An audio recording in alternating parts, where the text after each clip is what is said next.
शोधायचं कसं? न्यायासाठीचा प्रवास सोपा आहे का? तुमच्या हक्कांची संपूर्ण माहिती आहे का?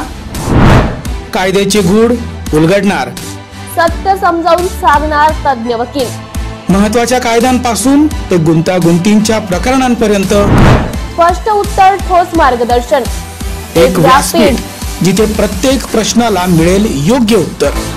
लवकरच येत आहे कायद्याचा नवा कट्टा, फक्त BBS न्यूज नेटवर्क 24 तासवर, जिथे प्रत्येक शब्दाला असतो न्यायाचा आधार.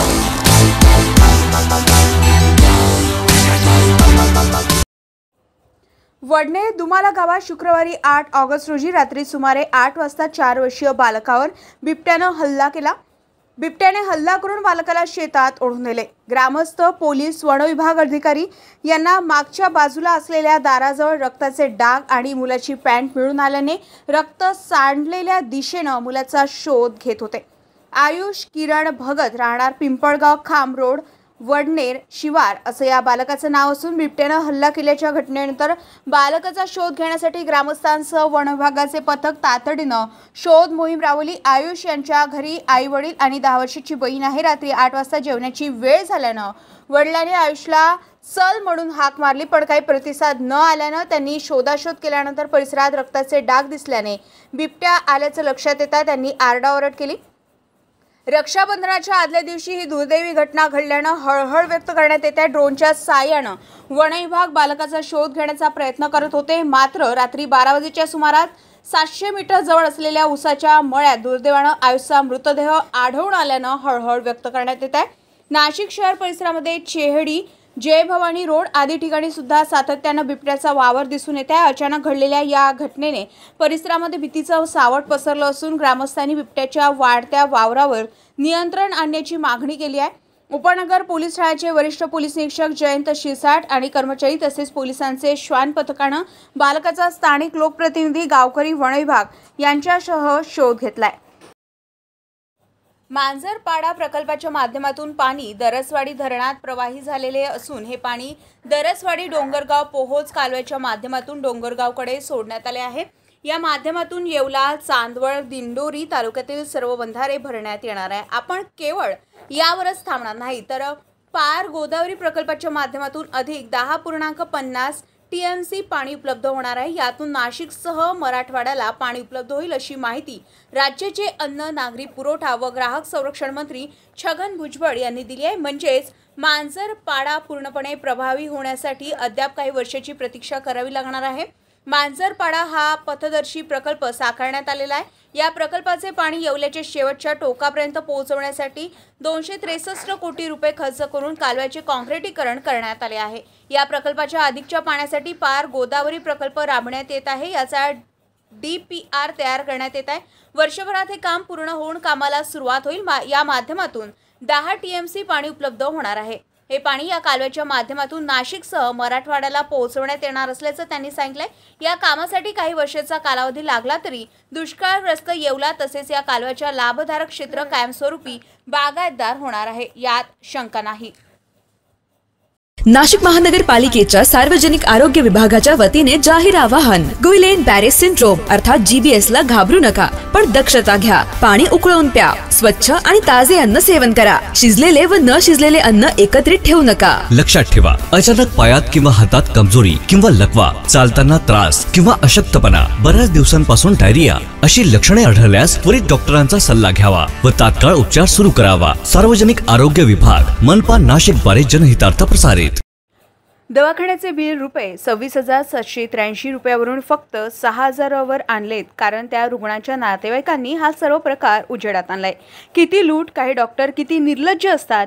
पैसा कसा लाटावा हे काही डॉक्टरांकडून शिकावं.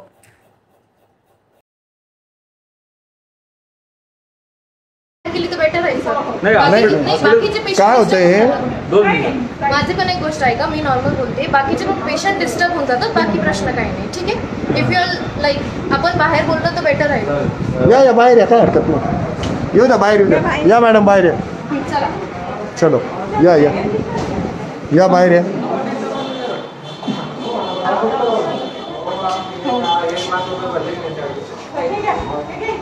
हां या इकडे या त्यांना म्हणा मॅडम म्हणा नका ना कोणाशी बोलू आता फायनल करून घ्यायचं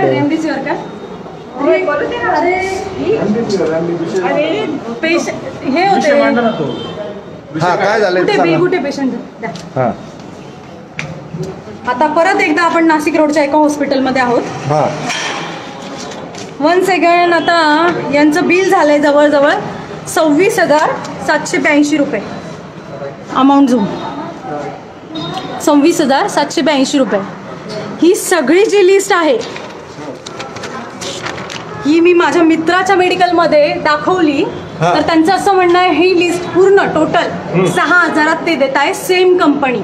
वा वा वा वा टाळ्या वाजवा सगळ्यांनी टाळ्या. सेम 20,000 रुपये फक्त मेडिकल मध्ये लूट आहे. हां आता तुम्ही मला सांगा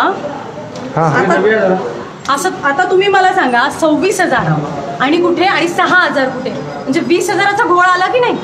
हां वारंवार वारंवार वारंवार आम्ही सगळं हेच करत बसणार का. थोडंसं तुम्ही तुमचंही पाऊल टाका ना पुढे. स्वतःहून विचारा एवढे पैसे तुम्ही घेता कसले. आपल्या कष्टाचे आपल्या घामाचा पैसा आपण त्यांना देतोय तर थोडी विचारपूस करायला हवी की नाही. तर तुमची फ्री ऑफ कॉस्ट आले असतील अतिरिक्त झाले असतील तर मग ते गोरगरिबांना लावा. वेस्ट ऑफ घालवू नका. 26,782 ही खूप मोठी अमाऊंट आहे. एखाद्याचा महिन्याचा पगार असतो मोलमजुरी एखाद्याची असते. तुम्ही हा नीट विचार करा. आणि नॉर्मली आता बोलायचं झालं तर त्या मला म्हणतात की मी फक्त इंजेक्शनचे पैसे घेते बाकीचे पैसे घेत नाही. तुम्ही फक्त इंजेक्शनचे पैसे द्या मी पेशंटला डिस्चार्ज करून देते. आता मी त्यांना स्वतःहून सांगते की आम्ही पेशंटला घेऊनही जातो. तुम्हाला वाटलं तर तुम्ही पोलीस केस करा मग काय असेल आम्ही ते लिगली तुम्हाला उत्तर देतो. Okay done legally. हां नाही त्यांना केस माहीत नाही आहे पूर्ण. हां झालंय का सेटल. काही अडचण नाही. केस सुटली. नातेवाईकांची काही तक्रार मेडिकलचं ओके झालं सेटल. तुमची तक्रार नाही आता. अशा पद्धतीनं ज्या वेळेला लाईव्ह सुरू होतं हां बोला झालं सक्सेस. बघा आता असं बोलल्यानंतर किती किती विचित्रपणा. लाईव्ह दाखवल्यानंतर 26,000 कमी करून 6,000चं बिल सेटल करतात. थुकलं पाहिजे की नाही यांच्या तोंडावर. मला सांगा फक्त काय केलं पाहिजे. भारत माता की जय. शाळेकरी मुलावर दुर्दैवी अपघात. शालेय शिक्षण मंत्री दादाजी भुसे यांनी तात्काळ दाखल घेऊन दिली मदत. आज नाशिक येथून मालेगावकडे जात असताना शालेय शिक्षण मंत्री दादाजी भुसे यांना मालसाणे सोग्रस फाटा दरम्यान काही विद्यार्थ्यांचा अपघात झाल्याची माहिती मिळताच त्यांनी तातडीने घटनास्थळी धाव घेतली व परिस्थितीची पाहणी केली. अपघातग्रस्त विद्यार्थ्यांना तात्काळ उपचारासाठी उपजिल्हा रुग्णालय चांदवड येथे पाठवण्यात आले. काही गंभीर जखमी विद्यार्थ्यांना पुढील उपचारासाठी पिंपळगाव येथील खासगी रुग्णालयात दाखल करण्यात आले आहे. यावेळी भुसे यांनी स्वतः दुचाकीवर बसून ॲम्ब्युलन्सला रस्ता मोकळा करून दिलाय जेणेकरून जखमी विद्यार्थ्यांना वेळेवर उपचार मिळू शकेल. त्यांनी दोन्ही रुग्णालयातील डॉक्टरांना तातडीने व सर्वतोपरी उपचाराची सूचना दिली. दरम्यान या अपघातामुळे संतप्त झालेल्या स्थानिक नागरिकांनी रस्ता रोको आंदोलन केले असता मंत्री महोदयांनी घटनास्थळी उपस्थित राहून नागरिकांची समजूत घातली व त्यांच्या भावना समजून घेतल्या. याप्रसंगी आमदार राहुलदादा आहेर देखील मंत्री महोदयांसोबत उपस्थित होते आणि त्यांनीही संपूर्ण परिस्थितीची पाहणी करत स्थानिक प्रशासनासोबत समन्वय साधलाय. नमस्कार नाशिककर. आज आपण आहोत ललित रुंठा ग्रुप यांच्या रुंठा फ्लोरेन्झा या प्रोजेक्टला. तर हा प्रोजेक्ट आहे प्रीमियम लोकेशनला म्हणजेच गोविंद नगर जवळ. या प्रोजेक्टमध्ये आपण 20हून अशा लक्झरियस ॲम्युनिटीज दिलेल्या आहेत जसे की वॉकिंग ट्रॅक, मल्टीपर्पज हॉल आणि यासारख्या भरपूर अशा युनिक ॲम्युनिटीज. चला तर मग बघूया आपण आपला सॅम्पल फ्लॅट. तर हा आहे आपला प्रशस्त असा लिव्हिंग रूम आणि याला आपण सुंदर अशी बाल्कनी दिलेली आहे. हा आहे आपला डायनिंग टेबल. तर हा आहे आपला किचन एरिया आणि आपण इथे किचन चॉपिंग काउंटर वेगळं दिलेलं आहे. इथे आपण दिलेले आहेत किचन ट्रॉलीज आणि स्टोरेजसाठी आपण इकडे कॅबिनेट्स पण दिलेले आहे आणि प्लस आपण इथे युटिलिटी एरिया पण दिलेला आहे. हा आहे आपला चिल्ड्रन बेडरूम आणि याचं वैशिष्ट्य म्हणजे इथे आपण फोल्डेबल असा बेड दिलेला आहे.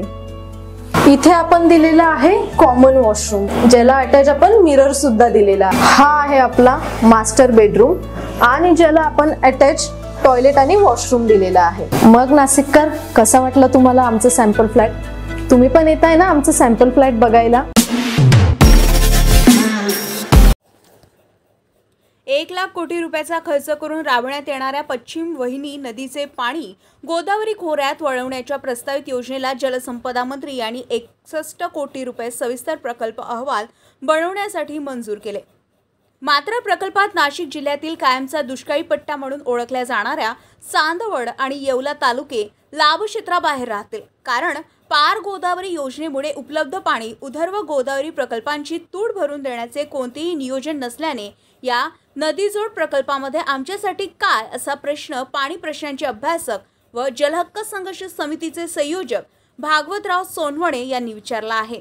प्रकल्पाच्या आराखड्यात दमणगंगा एकदरे, दमणगंगा वैतरणा, देवनदी गोदावरी, उल्हास वैतरणा, गोदावरी पार गोदावरी या लिंक योजना प्रस्तावित असून यातून 90 TMC पाणी गोदावरी खोऱ्यात वळवून त्याचा लाभ अहिल्यानगरमधील मुळा उपखोरे, प्रवरा उपखोरेद्वारे भंडारदरा व मूळ धरणात पाणी उपलब्ध करून जायकवाडी धरण मार्गे पुढे मराठवाड्यात पाण्याची उपलब्धता वाढवण्यात येणार आहे. या नदीजोड प्रकल्पाचा येवला व चांदवड तालुक्यातील दुष्काळी भागाला नेमका फायदा का असाही प्रश्न जलहक्क संरक्षण समितीचे भागवतराव सोनवणे यांनी केलेला आहे.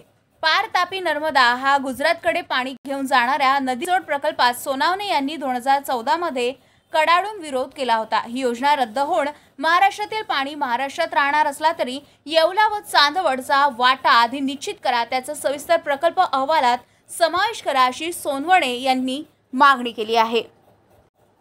अपेक्षित पाणी उपलब्धता असा आहे गोदावरी नदी जोड प्रकल्प. एकूण 90 TMC नाशिक नगर मराठवाडा. खर्च 1 कोटी.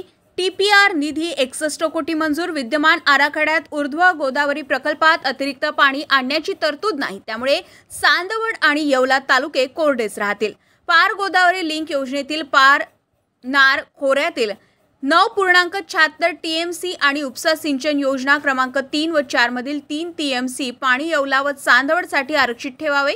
मांजर पाडा वळण योजना 600 दशलक्ष घनफूट पाणी अडवले जाते, त्यातील 300 दशलक्ष घनफूट पुणेगाव धरणात येते, पण फारसा अतिरिक्त सिंचन लाभ होताना दिसत नाही. त्यामुळे पार गोदावरीचे सर्व पाणी येवला व चांदवडसाठी आरक्षित करावे. भागवतराव सोनवणे, संयोजक जलहक्क संघर्ष समिती येवला. भागवतराव सोनवणे यांचे प्रस्तावित बदल: पार गोदावरी आराखड्यात सुधारणा, नार पार खोरे उपसा सिंचन योजना पाणी समाविष्ट करणे, चांदवड येवला आणि वैजापूर या दुष्काळी पट्ट्यांना पाणी प्राधान्याने देणे, एकदरे धरणाचे पाणी वाघाड, करंजजण, ओझरखेड, तिसगाव धरणात वळवून नाशिक जिल्ह्यात वावरणे, पाणी वळण क्षमता वाढवणे, 90 TMC KFG 115 TMC पाणी वळवण्याचे नवे लक्ष आराखड्यात ठेवणे, चांदवड व येवला तालुक्याच्या पूर्व व उत्तर भागात पाण्याची तीव्र टंचाई असून शेती सिंचनासाठी भूजलावर उपलब्ध करून राहावे लागते, पाणी अभावी स्थलांतर, बेरोजगार आणि सामाजिक तणाव या भागात वाढला आहे, त्यासाठी या तालुक्यातील अन्याय होऊ नये म्हणून शेतकऱ्यांनी पुढे येऊन आपल्या लोकप्रतिनिधीमार्फत पाठपुरावा करावा असंही सोनवणे यांनी म्हटलं आहे. हरिभाऊ सोनवणे, विशेष प्रतिनिधी, BBS नाशिक. साई मंदिरात रक्षाबंधन साजरा करण्यात आलाय. साईंना राखी बांधण्यात आली. रक्षाबंधन निमित्त संस्थानचे मुख्य कार्यकारी अधिकारी गोरक्ष गाडीलकर व त्यांच्या सुविद्य पत्नी वंदना गाडीलकर यांनी श्री साईबाबांच्या समाधीचं पूजन करून श्रींना राखी अर्पण केलेली आहे. नमस्कार नाशिककर. आज आपण आहोत ललित रुंठा ग्रुप यांच्या रुंठा फ्लोरेन्झा या प्रोजेक्टला. तर हा प्रोजेक्ट आहे प्रीमियम लोकेशनला, म्हणजेच गोविंद नगर जवळ. या प्रोजेक्टमध्ये आपण 20हून अशा लक्झरियस ॲम्युनिटीज दिलेल्या आहेत, जसे की वॉकिंग ट्रॅक, मल्टीपर्पज हॉल आणि यासारख्या भरपूर अशा युनिक ॲम्युनिटीज. चला तर मग बघूया आपण आपला सॅम्पल फ्लॅट. तर हा आहे आपला प्रशस्त असा लिव्हिंग रूम आणि याला आपण सुंदर अशी बाल्कनी दिलेली आहे. हा आहे आपला डायनिंग टेबल. तर हा आहे आपला किचन एरिया आणि आपण इथे किचन चॉपिंग काउंटर वेगळं दिलेलं आहे. इथे आपण दिलेले आहेत किचन ट्रॉलीज आणि स्टोरेजसाठी आपण इकडे कॅबिनेट्स पण दिलेले आहे आणि प्लस आपण इथे युटिलिटी एरिया पण दिलेला आहे. हा आहे आपला चिल्ड्रन बेडरूम आणि याचं वैशिष्ट्य म्हणजे इथे आपण फोल्डेबल असा बेड दिलेला आहे. इथे आपण दिलेला आहे कॉमन वॉशरूम, ज्याला अटॅच आपण मिरर सुद्धा दिलेला आहे. हा आहे आपला मास्टर बेडरूम आणि ज्याला आपण अटॅच टॉयलेट आणि वॉशरूम दिलेला आहे. मग नाशिककर, कसा वाटला तुम्हाला आमचं सॅम्पल फ्लॅट? तुम्ही पण येत आहे ना आमचं सॅम्पल फ्लॅट बघायला? रुपाली चाकणकर यांच्याबाबत केलेल्या वक्तव्याचे एकनाथ खडसे यांच्याकडून स्पष्टीकरण. कुमार गोरेनं सगळा उघडा नंगा फोटो टाकला होता, त्यावेळेस का आंदोलन केलं नाही? ज्यावेळेस आपला हा मंत्री यवतमाळचा, त्याने त्या ठिकाणी 2-4 बायकांच्या संदर्भातले संबंध प्रस्थापित केले, त्याबद्दल का तुम्ही बोलले नाही? कारण हे याच्यात बोलणार नाही आहेत, ते या विषयीच फक्त बोलण्यासाठी आहे. चेकाने या विषयाचा अर्थ जरा समजून घ्या आणि माझ्या बाळांनो जरा नीट वटणीवर या. नाथाभाऊचे दिवस आठवा. आज या संदर्भामध्ये हे करणं किती चुकीचं आहे जरा याचं चिंतन करा. अरे तुम्ही माझेच बाळ होते, रोज माझ्या हातून बाटलीनं दूध प्यायचे, आता जरा मोठे झाले, एवढाच प्रश्न आहे. आता लोढाच्या विरोधात आंदोलन करा. हो, विरोधी पक्षाचं असं म्हणणं आहे की आपण जावयाची बाजू घेऊन बोलत आहात. मी कधीही जावयाची बाजू घेऊन बोललेलो नाही. मी पहिल्या दिवसपासून सांगितलेलं मी जावयाचं समर्थन करणार नाही. हे तर पहिल्या दिवसचा प्रश्न आहे की जावयाचं समर्थन करणार नाही. जर त्याने चूक केली असेल कोर्टामध्ये सिद्ध होईल. पण या संदर्भामध्ये जे काही चाकणकर रुपालीताई बोलत आहे त्याचा काही आधार आहे का? एक मुलीने यावं आणि म्हणावं की माझा लैंगिक छळ झाला, मला जबरदस्तीनं माझ्यावर बलात्कार केला, माझे जबरदस्तीने फोटो काढले, मला जबरदस्तीने या ठिकाणी डांबून ठेवलं, असं कुणाची तरी तक्रार पाहिजे की नाही?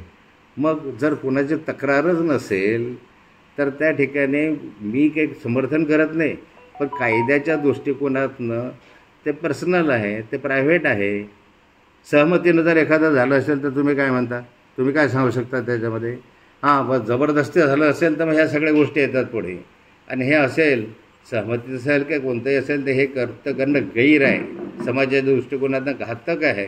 परंतु एखाद्याच्या विषयी पूर्णपणे पर्सनल असताना अजून कोणत्याही महिलेनं म्हटलेलं नाही की माझ्यावर बळजबरी झाली, मला जबरदस्तीनं नेलं, माझ्यावर बलात्कार केला, या क्षणापर्यंत तरी पोलिसांकडे ते आलेलं नाही.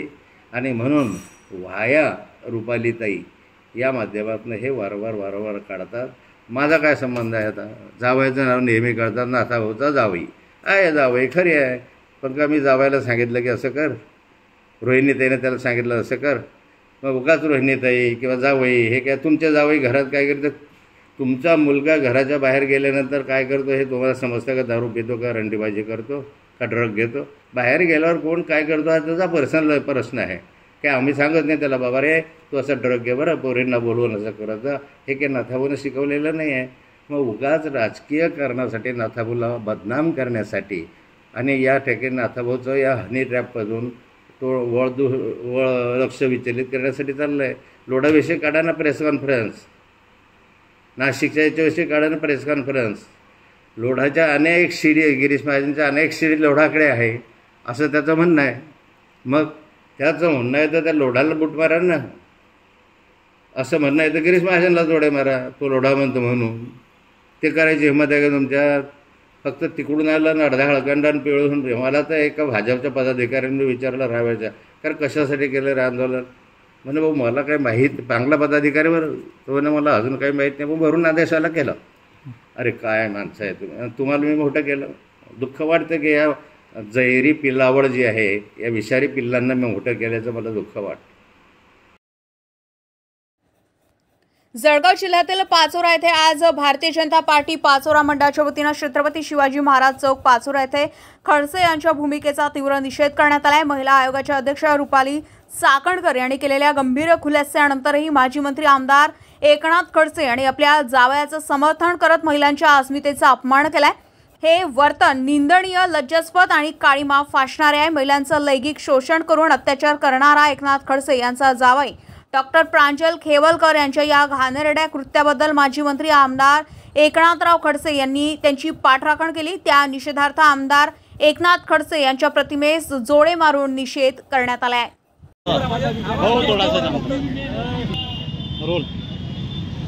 आज भारतीय जनता पार्टी व अमोलभाऊ शिंदे यांच्या नेतृत्वामध्ये आज आम्ही जोडे मानव आंदोलन केलेलं आहे। त्याचं कारण असं की प्रांजल खेवलकर यांनी जे लैंगिक अत्याचार जे केलेले महिलांवर त्यांची पाठराखण एकनाथ खडसे यांनी केलेली आहे। त्यामुळे आम्ही एकनाथ खडसे यांचा जाहीर निषेध करतोय। भारतीय जनता पार्टीचा विजय असो, धिक्कार असो, धिक्कार असो, धिक्कार असो।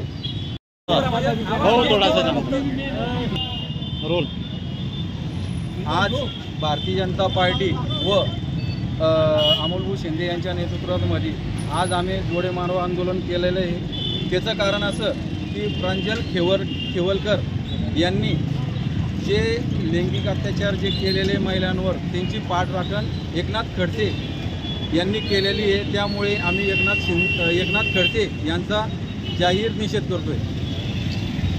भारतीय जनता पार्टीचा विजय असो, धिक्कार असो, धिक्कार असो, धिक्कार असो।